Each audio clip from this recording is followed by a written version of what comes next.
നമസ്കാരം പ്രിയപ്പെട്ട പ്രേക്ഷകരെ, ഇന്നത്തെ പ്രധാന വാർത്തകളിലേക്ക് ഏവർക്കും സ്വാഗതം. ഇന്ന് ഏപ്രിൽ 17 വ്യാഴം. ഇന്ന് പെസഹ വ്യാഴം. യേശുക്രിസ്തുവിൻ്റെ അന്ത്യാത്താഴത്തിൻ്റെ ഓർമ്മ പുതുക്കി ലോകമെമ്പാടുമുള്ള ക്രൈസ്തവർ ഇന്ന് പെസഹ ആചരിക്കുന്നു. സംസ്ഥാന ചലച്ചിത്ര പുരസ്കാരങ്ങൾ സമ്മാനിച്ചു. 2023 സംസ്ഥാന ചലച്ചിത്ര പുരസ്കാരങ്ങൾ മുഖ്യമന്ത്രി പിണറായി വിജയൻ സമ്മാനിച്ചു. മികച്ച സംവിധായകനും നടനും ഉൾപ്പെടെ 8 പുരസ്കാരങ്ങളുമായി ആടുജീവിതം പുരസ്കാരവേദിയിൽ നിറഞ്ഞു. സമഗ്ര സംഭാവനയ്ക്കുള്ള JCL ഡാനിയൽ പുരസ്കാരം സംവിധായകൻ ഷാജി N കരുൺ ഏറ്റുവാങ്ങി.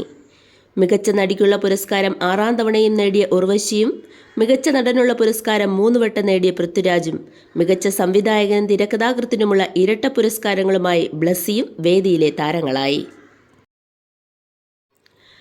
SFIO കേസ് 2 മാസം തടഞ്ഞു. ഇല്ലാത്ത സേവനത്തിന് മുഖ്യമന്ത്രിയുടെ മകൾ T വീണയുടെ എക്സാലോജിക് കമ്പനിക്ക് പണം നൽകിയെന്ന കേസിൽ നടപടികൾ നിർത്തിവെച്ച് 2 മാസം തൽസ്ഥിതി തുടരാൻ ഹൈക്കോടതി നിർദ്ദേശിച്ചു. SFIO ഇൻവെസ്റ്റിഗേഷൻ നൽകിയ പരാതിയിൽ കേസെടുക്കാൻ പ്രത്യേക കോടതി ഉത്തരവിട്ടത് തങ്ങളുടെ ഭാഗം കേൾക്കാതെയാണെന്ന് ചൂണ്ടിക്കാട്ടി CMRL കമ്പനി നൽകിയ ഹർജിയിലാണ് ഇടക്കാല ഉത്തരവ്. വഖഫ് ഭേദഗതി ചോദ്യങ്ങളുമായി സുപ്രീം കോടതി.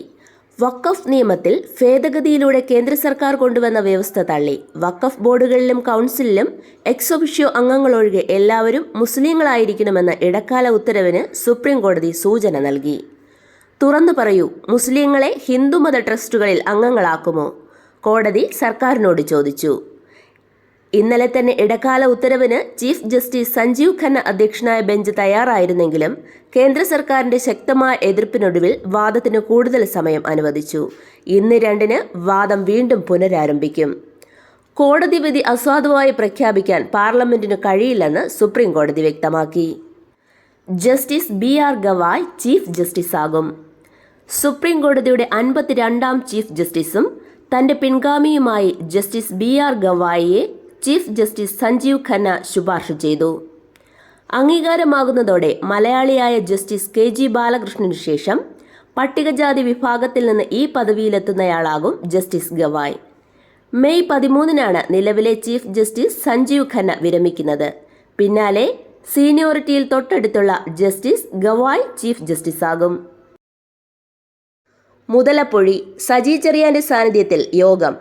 മുതലപ്പൊഴി അഴിമുഖത്ത് ഇതിനകം നീക്കം ചെയ്ത ചാനലിൽ കൂട്ടിയിട്ടിരിക്കുന്ന മണൽ കൂമ്പാരം അടിയന്തരമായി തുറമുഖത്തിന്റെ വടക്കുഭാഗത്തേക്ക് മാറ്റാൻ മന്ത്രി സജി ചെറിയാന്റെ സാന്നിധ്യത്തിൽ നടന്ന യോഗത്തിൽ തീരുമാനം. ഇന്നു മുതൽ പൊഴി മുറിക്കുന്നതിനുള്ള ജോലി തുടങ്ങുന്നതിനോടൊപ്പം ഈ ജോലികളും നടക്കും. മുതലപ്പൊഴി അഴിമുഖത്ത് അടിഞ്ഞുകൂടിയ മണൽ നീക്കം ചെയ്ത് ഒരാഴ്ചയ്ക്കുള്ളിൽ മീൻപിടുത്തം വീണ്ടും തുടങ്ങാൻ സാഹചര്യമുണ്ടാക്കുമെന്ന് harbour engineering division executive engineer സംസ്ഥാന ന്യൂനപക്ഷ കമ്മീഷന് ഉറപ്പു നൽകി. സെക്രട്ടേറിയറ്റിനു മുന്നിൽ സമരം ചെയ്യുന്ന ആശാ വർക്കർമാർക്ക് പിന്തുണ ഉറപ്പാക്കുന്നതിന് പ്രതിഷേധ പരിപാടികൾ സംഘടിപ്പിക്കാൻ കോൺഗ്രസിന്റെ തീരുമാനം. ഇതിന്റെ ഭാഗമായി ഇന്നലെ പ്രതിപക്ഷ നേതാവ് VT സതീശൻ സമരവേദിയിലെത്തി. തിരുവനന്തപുരം രാജ്യാന്തര വിമാനത്താവളത്തിലെ ഇന്റലിജൻസ് ബ്യൂറോ ഉദ്യോഗസ്ഥയെ ട്രെയിൻ തട്ടി മരിച്ച നിലയിൽ കണ്ടെത്തിയ സംഭവത്തിൽ സഹപ്രവർത്തകൻ എടപ്പാൾ സ്വദേശി സുഗാന്ത് സുരേഷ് നൽകിയ മുൻകൂർ ജാമ്യാപേക്ഷ ഹൈക്കോടതി 22-ന് പരിഗണിക്കും. വനിതാ CPO റാങ്ക് ലിസ്റ്റിൽ നിന്ന് കൂടുതൽ നിയമനമുണ്ടാകില്ലെന്ന് മുഖ്യമന്ത്രി സൂചിപ്പിച്ച സാഹചര്യത്തിൽ സമരം കൂടുതൽ ശക്തമാക്കാൻ റാങ്ക് ഹോൾഡേഴ്സ് അസോസിയേഷൻ. അർഹതയുള്ളവർക്ക് നിയമനം നൽകിയെന്ന് മുഖ്യമന്ത്രി പറഞ്ഞ സാഹചര്യത്തിൽ 60 കട്ട് ഓഫ് മാർക്ക് എന്ന കടമ്പയും ശാരീരിക ആരോഗ്യ പരിശോധനകളും പിന്നിട്ട് റാങ്ക് ലിസ്റ്റിൽ ഉൾപ്പെട്ട മറ്റുള്ളവർ എങ്ങനെ അനർഹരായി എന്ന് സമരത്തിന് നേതൃത്വം നൽകിയവർ ചോദിക്കുന്നു.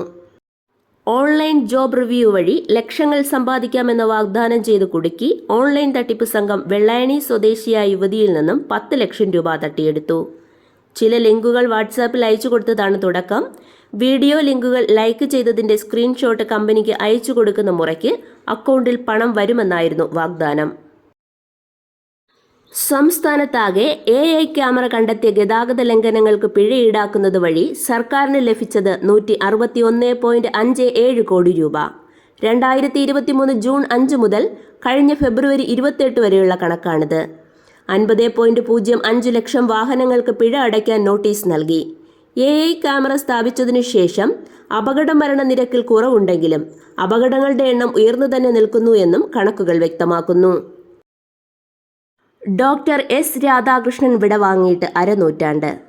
സ്വന്തം ശമ്പളം 1/5 കുറയ്ക്കുകയും മുൻകൂട്ടി അനുവാദം ചോദിക്കാതെ എത്തുന്ന സന്ദർശകർക്കായി ആഴ്ചയിൽ 2 ദിവസം വാതിൽ തുറന്നിടുകയും ചെയ്ത രാഷ്ട്രപതി ഡോക്ടർ സർവേപ്പള്ളി രാധാകൃഷ്ണൻ വിടവാങ്ങിയിട്ട് ഇന്ന് അരനൂറ്റാണ്ട്. അദ്ദേഹത്തിൻ്റെ ജന്മദിനം ഇന്ത്യയിൽ അധ്യാപക ദിനമായി ആചരിക്കുന്നു. 50ഓളം പുസ്തകങ്ങൾ എഴുതി 1975 ഏപ്രിൽ 17 അദ്ദേഹം വിട പറഞ്ഞത്. US-ലേക്കുള്ള കയറ്റുമതിയിൽ 35% വർധന. ഡൊണാൾഡ് ട്രംപിന്റെ പകരം തിരിവ് ഏപ്രിൽ 2 പ്രാബല്യത്തിൽ വരുമെന്ന ആശങ്കയിൽ മാർച്ചിൽ ഇന്ത്യയിൽ നിന്ന് US-ലേക്ക് വൻതോതിൽ ഉൽപ്പന്നങ്ങൾ കയറ്റിയച്ചതായി കണക്കുകൾ. കഴിഞ്ഞ വർഷം മാർച്ചിനെ അപേക്ഷിച്ച് 35% വർധനയാണ് ഇക്കുറിയുണ്ടായത്. മാർച്ചിൽ കയറ്റി അയച്ചത് $1.014 കോടി ഉൽപ്പന്നങ്ങൾ. ചൈനയിൽ നിന്ന് ഇറക്കുമതി ചെയ്യുന്ന ഉൽപ്പന്നങ്ങൾക്ക് 245% വരെ തീരുവയെന്ന് അമേരിക്ക. വൈറ്റ് ഹൗസ് പുറത്തിറക്കിയ പ്രസ്താവനയിലാണ് കാര്യം വ്യക്തമാക്കിയത്. 3 വർഷത്തെ താഴ്ന്ന നിലവാരത്തിലേക്ക് ഡോളർ. സ്വർണ്ണവിലയിൽ വൻ കുതിപ്പ്. പവന് 70,520 രൂപ. ഇതോടെ ഇന്നത്തെ പ്രധാന വാർത്തകൾ സമാപിക്കുന്നു. നന്ദി, നമസ്കാരം.